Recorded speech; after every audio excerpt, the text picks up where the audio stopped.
Welcome to the Back to Brick Property Podcast, the podcast that strips property investors and business people back to brick to find out what made them who they are today.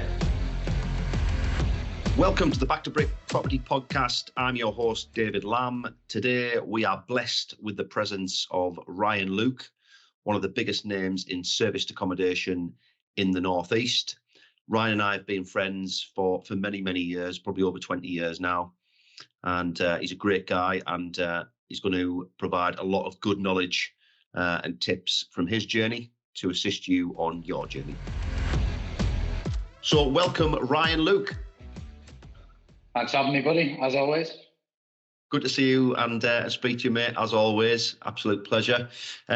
So I guess the first place to start, mate, I know you very well, but for those few that don't know, who is Ryan Luke? Good question. Depends what day of the week it is. Listen, I started in property sort of late 2018, 2019. I guess went straight into serviced accommodation and have kind of scaled quite rapidly from there. Made a lot of mistakes, which I'm sure we'll talk about, and but done quite a few things right as well. And obviously now live in Dubai as I expanded the business over here not long after COVID.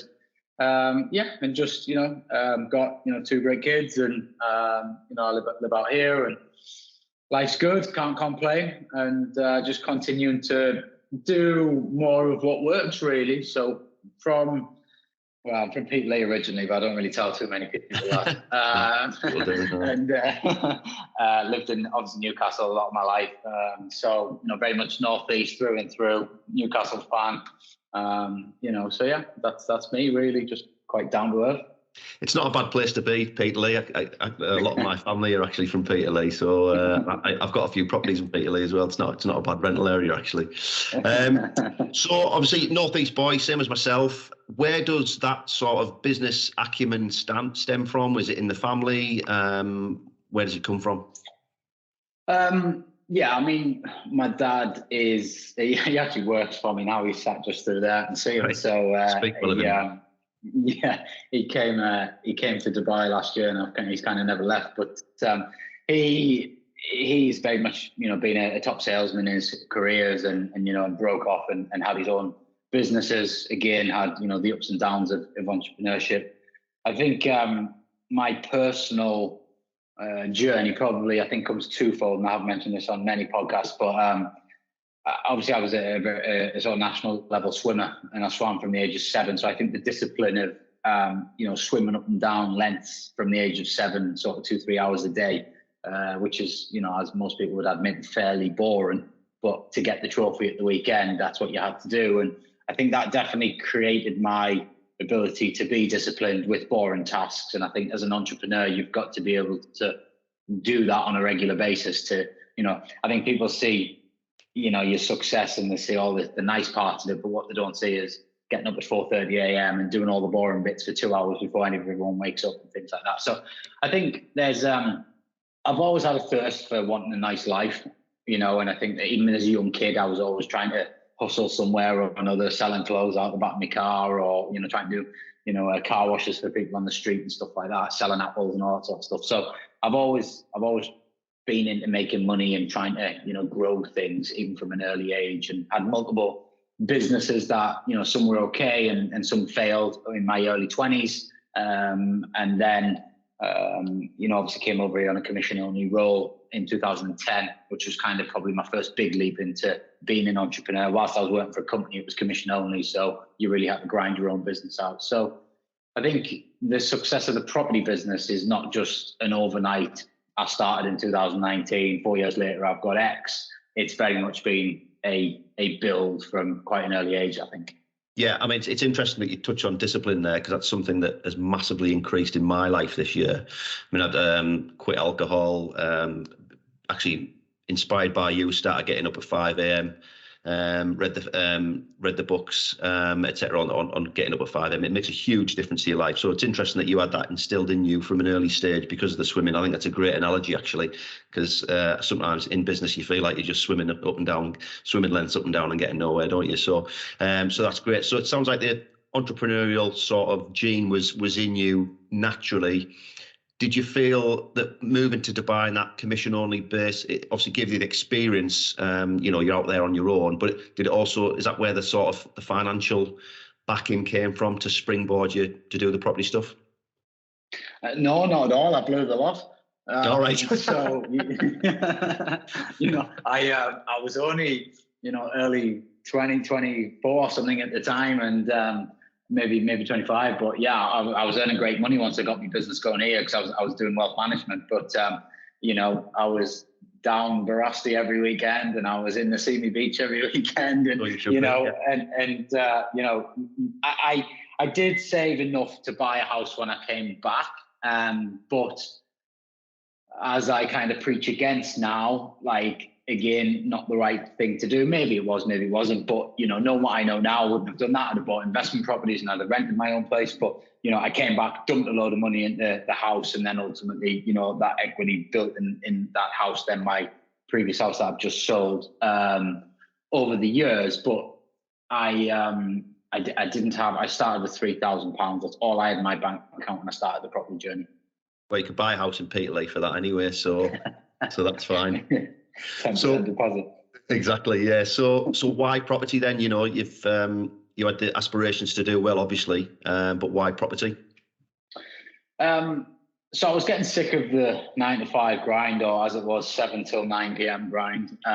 6 days a week, and I felt like I didn't have a pension, and I just felt like I didn't want a pension, because you're locking money away, you can't use it, you can only draw so much out when you get there.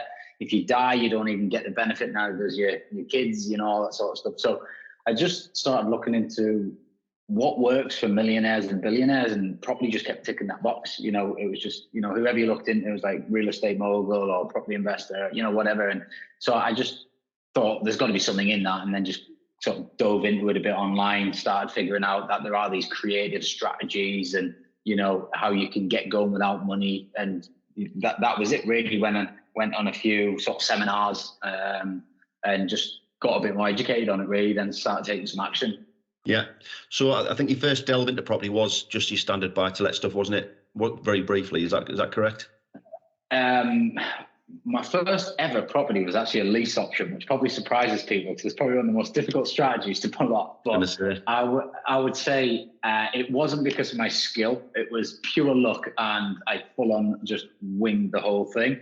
But I managed to get through it, and I do now own that property. It is in my portfolio, but there was a court case to get that situation. So okay. Again, you're learning from your mistakes, but anyway, got there in the end. But no, I actually took a lease option on, and then I couldn't get it rented. So my idea was just to do it, buy-to-let, and then I was just going to, try and buy some more buy-to-let by getting investor money or whatever. At this stage, I didn't know what rent was. And I couldn't get it rented, had about 7 viewings, and I was like, oh God, here we go again. I've blown money. Do you know what I mean? I'd put the refurbishment on the credit card. I'd, paid her a bit of money as a consideration fee.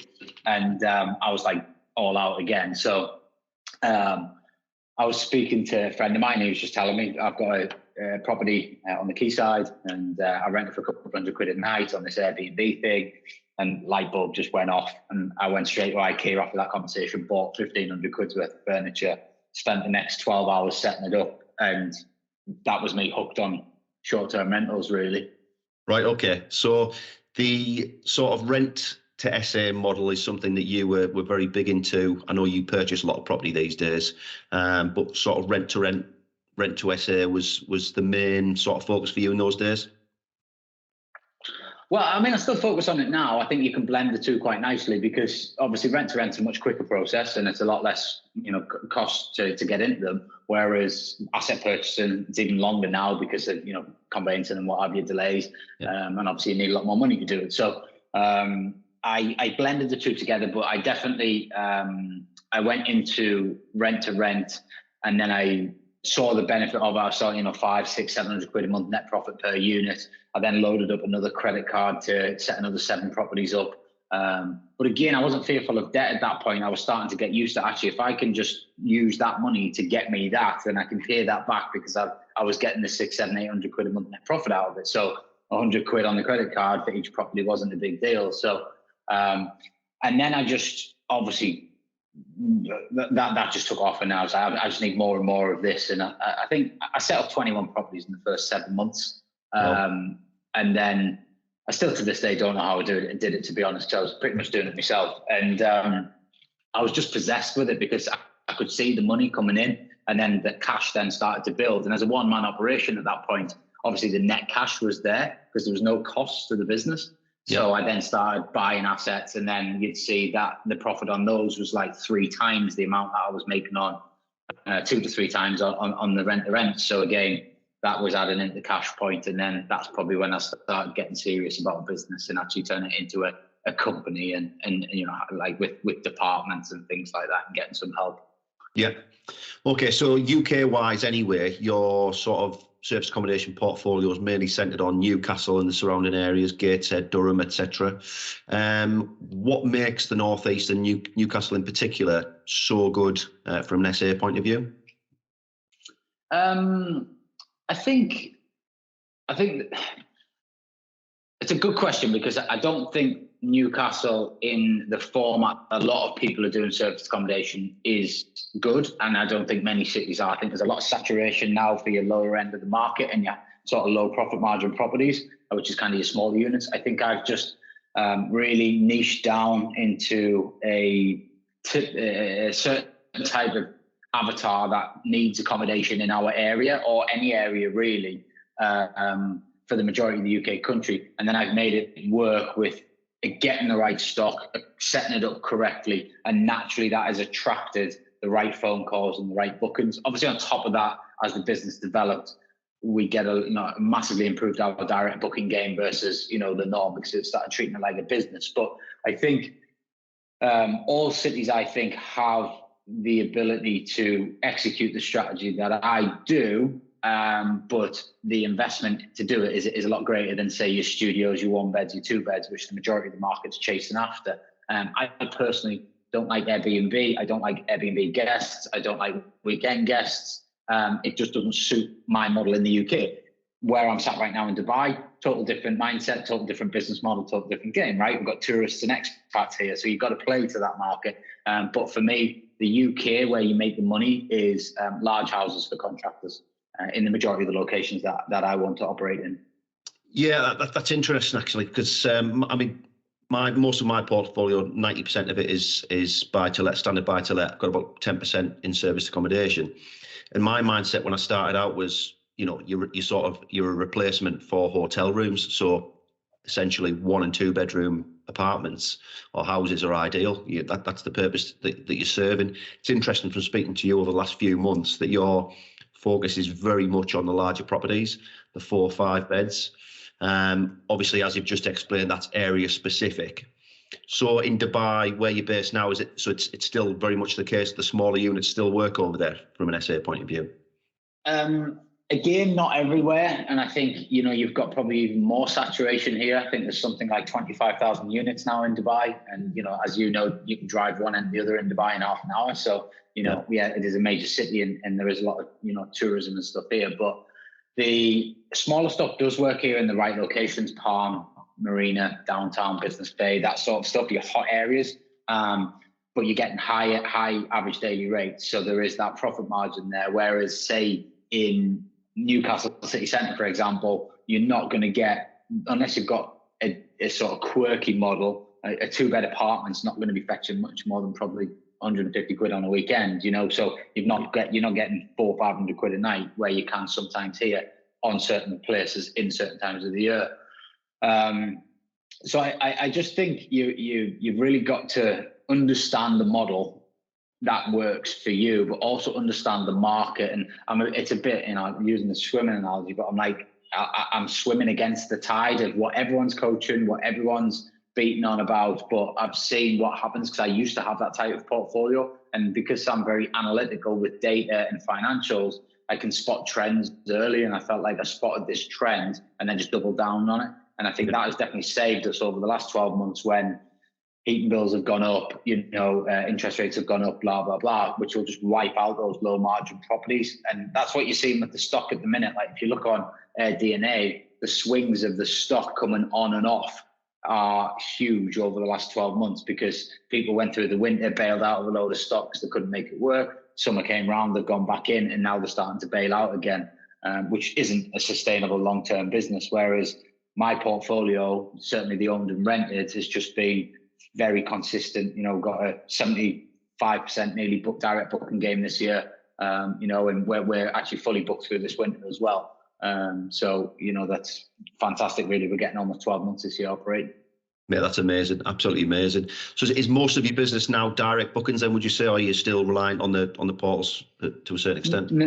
No, for my owned and rented portfolio, we are, I think, 74.3% direct booking game year to date. And there's a lot of work gone into that on the website and SEO and making sure that we do rank on Google and things like that as well. That's not just happened by chance. But I also think the type of stock that we've got also gets the inquiries from either brokers or companies as they're searching around Google, or even jumping on Airbnb and searching for the larger properties, and then they find us direct through the website because of the way we position ourselves on the channels. So I'd like to say I could get rid of them altogether, Airbnb and Booking.com, but I do think they play a good role in feeding leads to us. And then I've got the team kind of in tune to be able to convert those leads into direct bookings as well. I was going to say, are most of those direct bookings now, have they stemmed originally from the portals, or are they, and you've converted them, or are they new customers? No, I wouldn't say. Yeah, I wouldn't say so. A lot of them are new customers through the web. We actually get a quite high percentage now of customers that literally just go on the website and make a booking through the website without ever speaking to anybody. You know, right. So it's just a full seamless process. You know, we get. I've got obviously a lot of Zaps and automation set up. So every time there's a booking, it comes into a channel for me, and I can see the bookings and the value in that. And you can actually see when it's a direct website booking that no one's had any interaction with. And they've become more and more as we've obviously built the SEO, the keywords, the backlinks, and all that sort of stuff as well. So, you know, it's a full business model, isn't it? And I think you've got to treat it like that if you want to probably do it on the scale that I've done it on. If you just want an extra $5,000 a month and you're quite happy with that, then you don't necessarily need to be doing all that. You can achieve that from just getting 2 or 3 of the right properties purchased or even rented. Yeah, no, it's brilliant, mate. To get to that stage is, I know it's taken a lot of hard work, hasn't happened overnight. So to be in that stage now, it can only get better and better for you, can't it? So, so obviously your own portfolio is thriving. You now manage a lot of service accommodation units for other people as well, both in the UK and Dubai. Yeah, we've actually probably scaled back the management somewhat, especially in the UK. We are scaling it up in Dubai because, again, the average daily rate in Dubai is higher, so you take a percentage of the revenue, so naturally it's worthwhile doing. In the UK,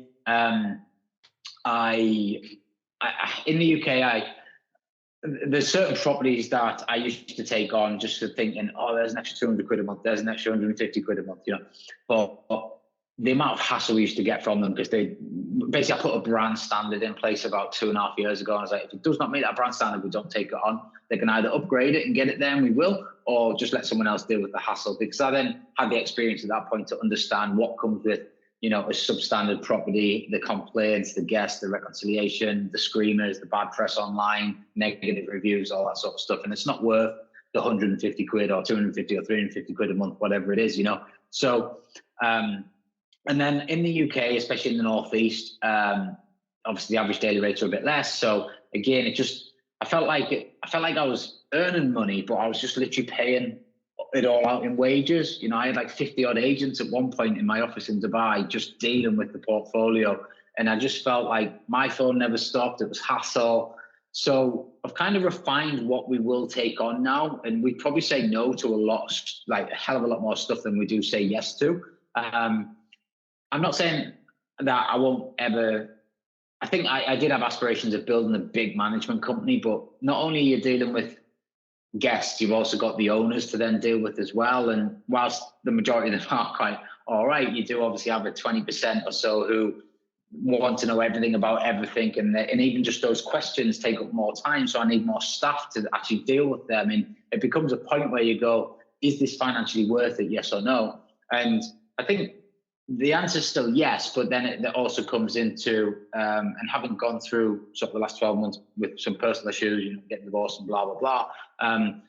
It made me realize like how valuable time is, especially with your kids, and and that you're exchanging, a lot of stuff you're never going to get back, and because I think the life I've got now isn't necessarily going to change that dramatically if I acquire another 200 or 300 managed units, or if I, buy another 20 or 30 houses. I pretty much do what I want, live where I want, and can have pretty much what I want. I think the gap between where you're at now and sort of flying private jets, first class everywhere, owning yachts and all that sort of, I generally think you've got to sacrifice your whole life to get to that point, unless, especially in this game, or you've got to, sell some shares to some big, venture capitalists, but then you're on the hook with them for profit shares and responsibilities for driving business and stuff like that. And then I think that becomes another problem. So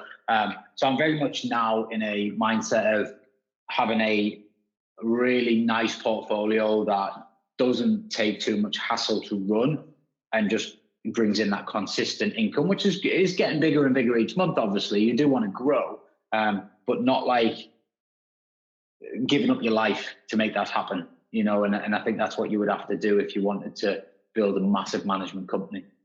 Yeah, I totally agree. I mean, we've both made a lot of sacrifice in our lives already, but you do get to the stage, and I guess that's part of getting older, when you do see the increased value in your time, especially from a day-to-day basis, and what we both do from a management perspective is very time intensive, isn't it? So you touched on bad guests there. How do you deal with? I know you don't deal with them directly yourself nowadays, but what systems have you got in place to deal with bad guests? Well, we use channel managers, which are then hooked up to your verification tools for identities and things like that. But you're never going to stop a criminal. At the end of the day, they're criminals because they're good at what they do. They're good at identity fraud. They're good at credit card fraud. So they can still get past all those verification methods. So you've just got to do your most to try and have your 95% or so protected, and you are going to get a bad guest every now and then, especially if you've got a large portfolio. You're going to get a bad guest. But again, when you niche into a model that you're not relying on drunken people, you get less problems. Yeah. And that is fundamentally, like, listen, you and I were both respectable people, but we've probably done some stupid stuff in our time once we've been drunk. It's not because we're bad people. It's not because we're malicious or anything. We've just made a stupid mistake at a stupid time because of alcohol.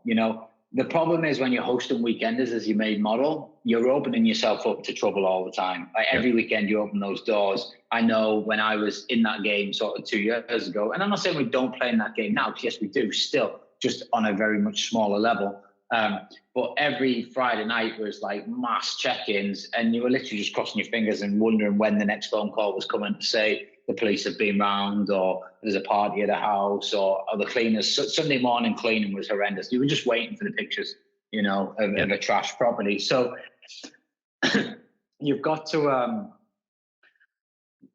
try and figure it out, how you want to do it. You can, but in the main, take deposits, take identities, have good contracts in place, all threatening stuff that can take them to court if they do X, Y, and Z, and really sort of laying it on thick. So not so much that you're probably going to do that because it's not cost efficient, but more just like if a guest reads it, they're going to go, listen, if we mess around here, we're probably going to get our credit card waxed. Do you know what I mean? So let's just semi-behave, and at least you're stopping a percentage of people from maybe damage to no damage, and then, but the ones that want the damage, they're going to damage you. You can't get away from that, and it's just then having a team in place to get it turned around quickly, reduce the limit. And I mean, before I put everyone off service accommodation, out of all of the guests we've hosted, I'd say the most costly damage was about $4,500, but I managed to get that back off the guests because it was a big house. There was clearly a massive party in there, and they obviously just did a whip round of whatever, 45 quid between 100 of them or whatever, it didn't matter, So, and I got the money. But again, it was the contract, the threat of court, etc., which managed to get me that back. Yeah, for sure.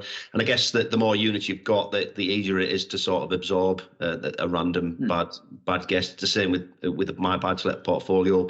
You know, if I got one bad tenant back in the day, it broke me. Nowadays, if you get one out of a lot more, then you can absorb that a lot easier, can't you?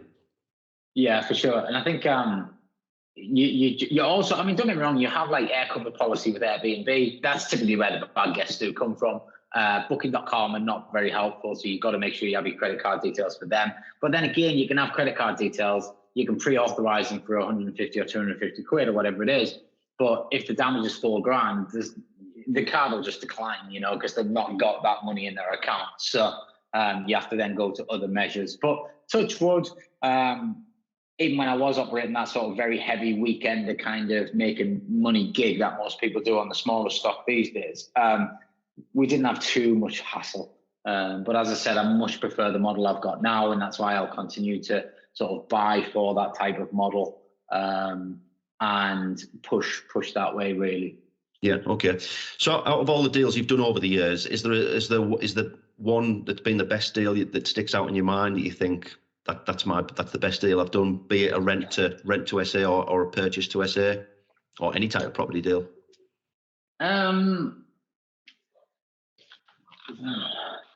I mean, obviously, I think any deal that makes good profit is a good deal, right?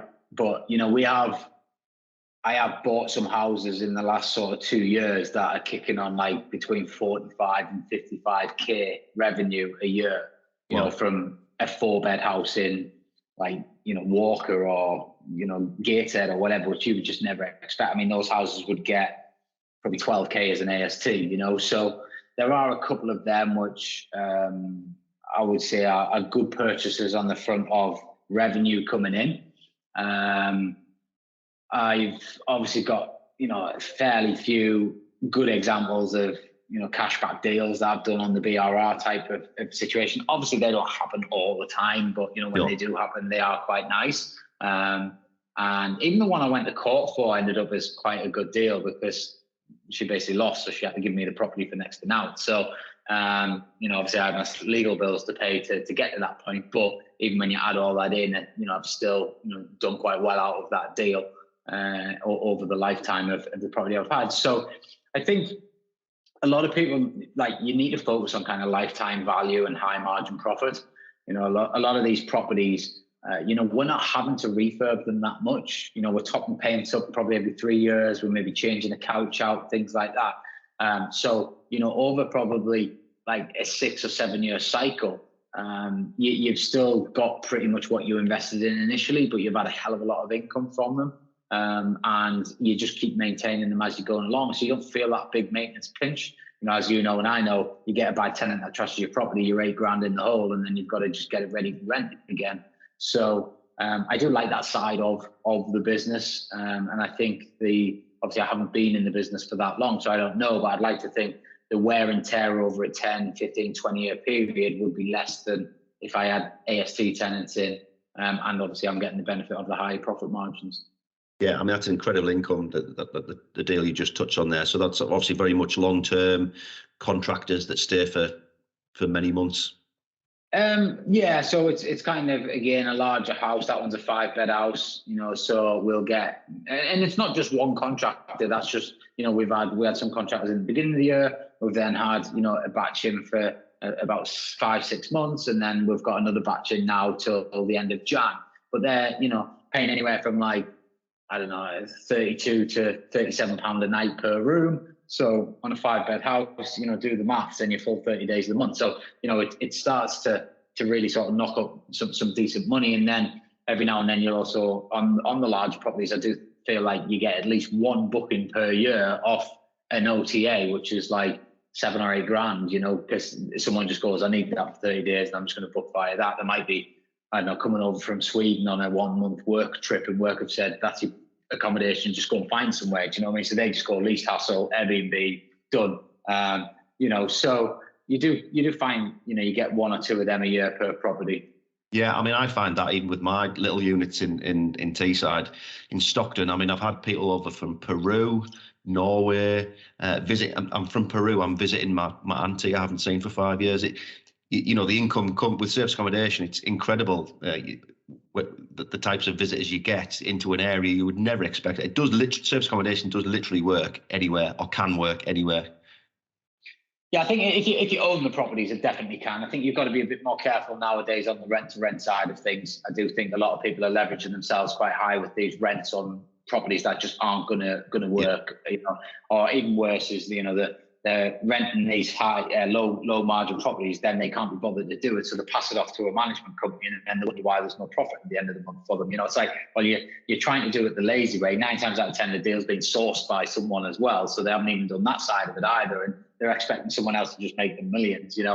But in the main, I think rent to rent, you do need to be very cautious of, and I think it is important to pick the right stock in the right areas for sure. But it's the same here. Like I thought here when I first came would just be loads of UK tourists. Like the people that stay in our properties here are hardly any from the UK. It's all over the world. And mainly sort of like Asia, Africa, Eastern Europeans. There's very few sort of UK names come through on the booking channel. So, but you don't know what you don't know until you know, right? So you just go. That's really interesting. I would have thought the same, mate. Yeah, I would have thought it was just literally you imagine Dubai just being flooded with English, don't you? Everybody seems to be over there at the moment. Everyone on my Instagram seems to be a Dubai-based estate agent at the moment. Guys that were in completely different professions, they seem to be over there, and from the pictures, they seem to be doing well anyway. So it's obviously a thriving market. Yeah, I think it's, and you can probably relate this back to actually, rent to rent and serviced accommodation in the UK. Is like, it's that shiny penny. I hold, we've got a real estate agency, so we're constantly taking agents on, and I have the interviews, and I'm like, why do you want to get? Oh, well, Dubai's a booming market. There's loads of commissions to be earned, but with a booming market comes a lot of competition. So yeah, all right, there's a lot of deals happening, and yeah, you see the Instagrams, but the reality behind the scenes is like, you're going to need to work 80 hours a week just to penetrate through the competition, especially as a new advisor. But if you're prepared to do it, the reward's there 9, 12, 15 months down the line, but it's not going to happen overnight. And it's the same with service accommodation, and it kind of pisses me off a bit with, people, the ebbs and flows of it. So like when COVID hit, everyone panicked and disappeared, and then they all come, you can make money again now, so they all come flooding back in. And then they don't treat it like a business, so it's no surprise that they've got no long-term success in it. They just think they can dip in when it's good and dip out when it's not so good. And you can't do that. I think you've got to set yourself out a business model, and you've got to ride the ups with the downs. And there are going to be downs if you're in it for long enough. Yeah, for sure. So for anything like that, it needs to be a long-term plan, doesn't it? Not, like you say, jumping in and out. So, but I mean, from an estate agent point of view, it can be short-term. But from an entrepreneur's point of view, like yourself, why is Dubai such a good base for you? Why? I don't know. You've got history there anyway. But for someone who hasn't lived in Dubai, who's a UK-based entrepreneur, what's so attractive for living over there apart from the tax benefits? Yeah, I think, for me, it's the lifestyle that don't get me wrong, you work harder here than anywhere else in the world to make the same amount of money, and obviously it is a lot more, most places it's more than, certainly more than Newcastle to live here, do you know what I mean? So, but I think what's great about Dubai is, for an entrepreneur, is it's full of entrepreneurs. Everybody here is on their own. Very few have got family around them, so they've taken that leap of faith to say, do you know what? I'm going to leave my home country and I'm going to go give this a go. I think that in itself is entrepreneurial. Even if it's for a job, you're still going, and I think when you're networking with people, everyone's very friendly here. Everyone wants to help one another. Obviously, you've got different cultures from all over the world. Different skill sets merge. And I just think it's a very positive place. You wake up every day, you see the sun on your balcony, or on your terrace. You can, go to the beach and watch the sun come down with the most beautiful sunsets. It's just a nice vibe. There's a very big health and fitness sort of culture out here as well. People are obviously on the beaches a lot, so they want to stay in good shape. So it just all for me just seems to just merge quite nicely into what I think are some of the key things you need to be as a business owner and as an entrepreneur, which is a balanced life, a good life, work hard, keep yourself fit and healthy, and you put all them together. And I think, you end up with a decent result 9 times out of 10. Yeah, I mean, I love the place. I absolutely love the place. I feel so inspired every time I visit. And from a networking point of view, I mean, just laid by the pool, I've met some brilliant people 2 or 3 years ago that I'm still in touch with now that we still do business with. And that's literally, can I pinch this sunbed, mate? And then you get chatting. It's literally flooded with entrepreneurial people. I'm the same. Obviously, I fly home once a month. I on purposely fly business class, and that's twofold. Obviously, I like traveling like that, and I use my my points to do that. But I also do it in a way because I know the right type of people that I want to network with are more than likely going to be in business class. And the amount of, as you say, conversations I have on flights, which lead to, oh, I've got a portfolio in Newcastle, do you want to rent it off me? Or, oh, I'm looking to invest in Dubai, what have you got for me? Or actually, I've just come back, I've just bought 2 properties in Dubai. You know, so and all sorts of other crazy businesses that you get talking about as well. But again, you've got 7 hours of time where you're just talking to somebody, you know, if you get sat next to someone decent. And yeah, I've struck up many deals and business relationships from those flights. So even if I was paying for the flights and not using points, it would be a good return on the investment. Yeah, without a doubt. I completely agree on that one. So, I mean, you've got a lot going on as always. You UK, you Dubai, you're doing your own stuff. You got your management gig still going on. So, what is sort of your main focus in the short term?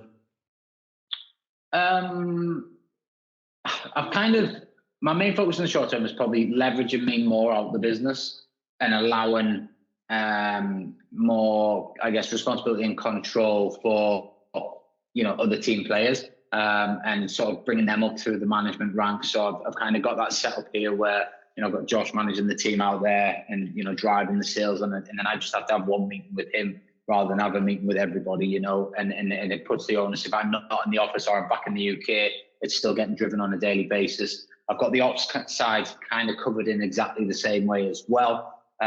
So I'm just kind of starting to try and pull me a bit more out of the business to give me a bit more free time to either enjoy for myself, or I'm quite passionate at the minute about, I'm working on a few things regarding my YouTube channel. I've not really given that much love over the last 12 months. And I've been working on a new strategy, and I really enjoy coaching people, and I'm sort of wanting to just give a bit more back to the industry. So you're probably going to see on my YouTube over the next 12 months, certainly there's going to be a lot of great content out there, probably some content that I used to charge money for. I'm actually just in a position now where I feel like I just want to maybe just give it away and let those that maybe can't afford mentors or coaches, programs or whatever, to actually just still try and have a go, you know, by using the information.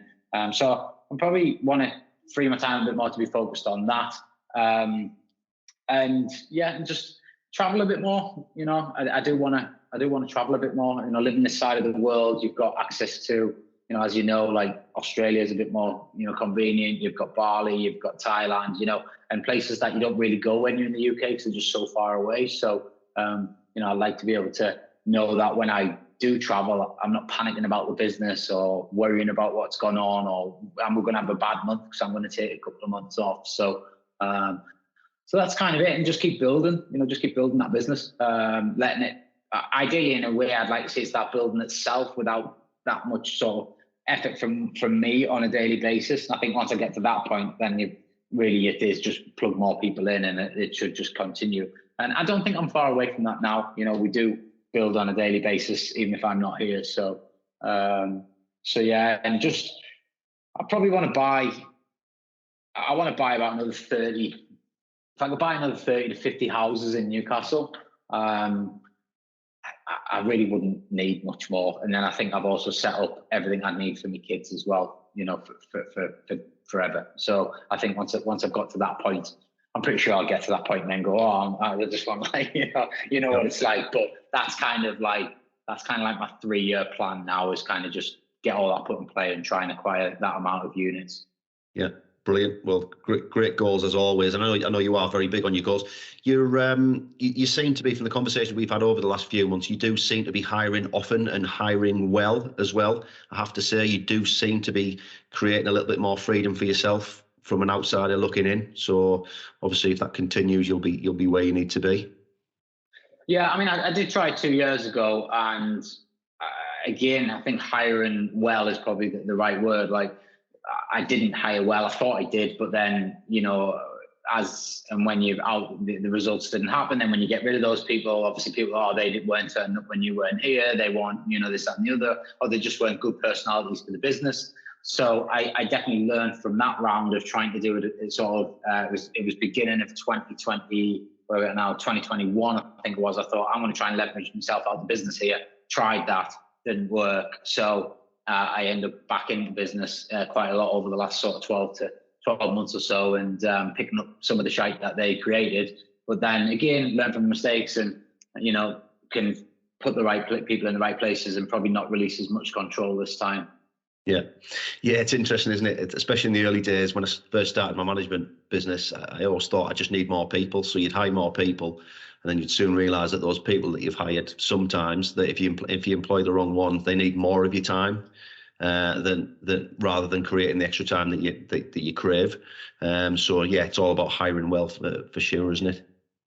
Mm-hmm. Yeah, I think they can also affect your team environment. I could have had 60, 70 agents out there now, but they're not the right fit. They don't meet my personality, they don't meet the team's personality, and I think it's more important to have guys and girls that are motivated and want to play as a team than it is to have one lone ranger who might bring in some sales, but then it'll cause disruption and so on and so forth. So yeah, I think hiring right is key. It really is key to business success. Yeah, for sure. So a couple of questions to finish, mate.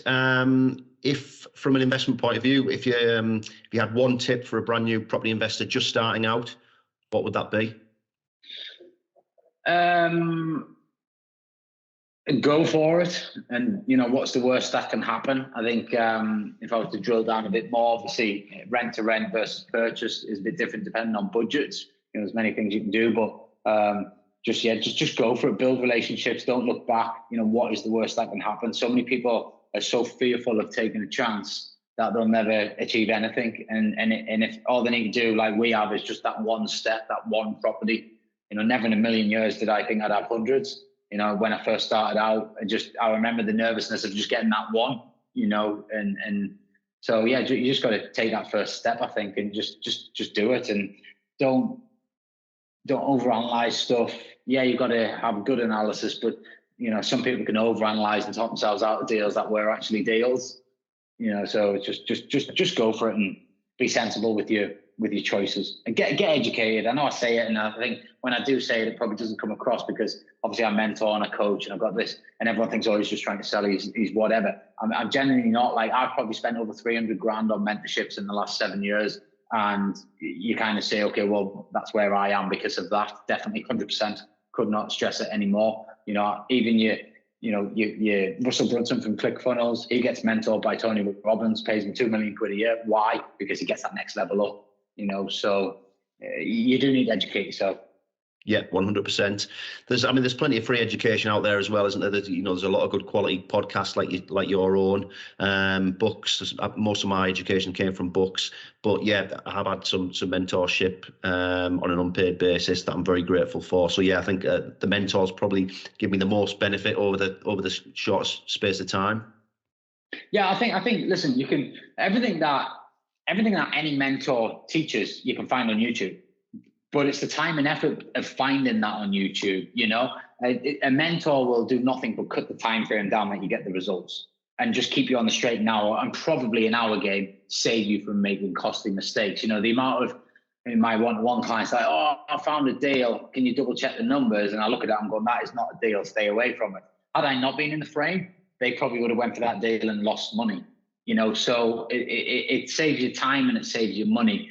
But it's not for everyone, it's not for everyone. And people might want to do the YouTube way or free course way, free networking, and that's cool. But that will definitely be a much longer way to achieve your results. Yeah, 100% agree with that. So just to finish, mate, I'm very grateful for your time today. But last question, probably most important question.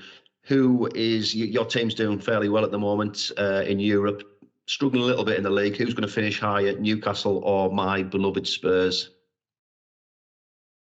Well, I've got to say Newcastle, haven't I? But Spurs have had a decent start. But obviously, we've now got the Tonali issue, haven't we? Where that's all playing. Came out of nowhere, didn't it?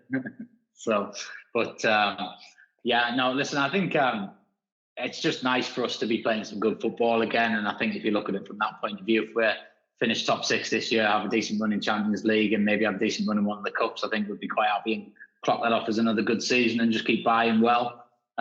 There's a great supporters club out here, and it's great to watch all the matches because you can on obviously the channels that you've got out here. So it's good for Newcastle. I think it's good for the North East. What's happening with Newcastle? On a property level, I think it's good as well. So whilst I am a diehard fan, I just think it's good to be celebrating wins more often than being miserable about the losses. Yeah, it just feels like a happier city, not just the football. Yeah. It literally, I'm in Newcastle 3 or 4 times a week, and it's just the whole place seems to have had a weight lifted off his shoulders since Ashley went. And it's interesting when the Saudi Arabians came in, they said, we're not buying the club, we're buying the city. They wanted to invest in the city, and that can only be a huge boost for people like you and I and local businesses. I mean, it's a fantastic city. It's one of my favourite cities in the world anyway. I would say that, but it genuinely is. And it can only be good for business going forward.